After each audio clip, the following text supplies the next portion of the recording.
It's day 10 of our Christmas garland or ornaments.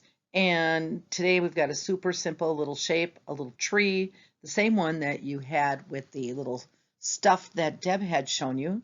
So I've converted it into a little applique tree. You might notice I cut the trunk off just to make it easier. And so super fast, little easy project to do. So just as in the past, like I told you, when I'm doing the wool, I cut right on the outline and make it that exact same size because we are not stitching it and flipping it. We are using it just flat. And so you're just going to take two pieces of wool, going to trace the tree, the outline around the outside shape of it. You're going to need pearl cotton or embroidery floss, whichever you prefer to do your tree decorating with, and fun to add some sequins or buttons. I added some sequins. So again, you also will not cut your tree out until after your embroidery is done. It's just easier to handle.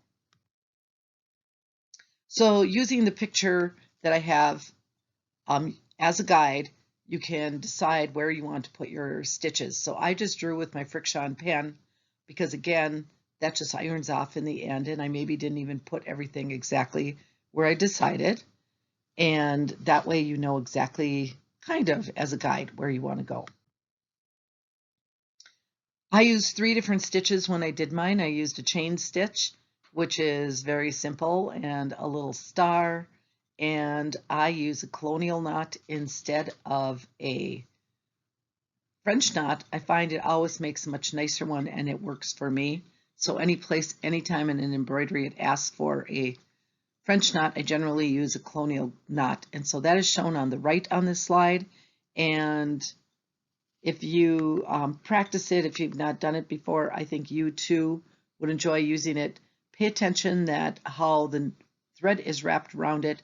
And if I'm showing this live and in person, I always tell you it's like creating an 8 with your thread over your needle. So that's a nice, easy knot to use. Always works out really well. When I put my sequins on over here on the left-hand side, I used a colonial knot to stitch them down into place. For my little star, I did a star stitch, and you can see I have 6 spokes. The instruction tells you 8, but there's absolutely no reason that you can't do whatever number you want, and I just felt like I wanted to do 6. The chain stitch being very easy. I have it pictured up here in an enlarged version. All these stitches are in that stitch guide that are in your email.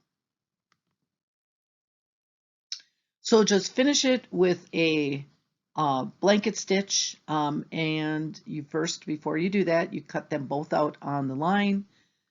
Finish with a blanket stitch, leave an opening. I think I left an opening somewhere along here. I may have left it on the bottom. I can't really quite remember. I lightly stuffed it with just a little bit of stuffing, put a hanger on it so I could hang it on the tree. You could either just use the pearl cotton or use the little finger knitting like I showed you in the last slide or the last day. So enjoy, hang it on your tree, make it a package, whatever you like, and just have fun.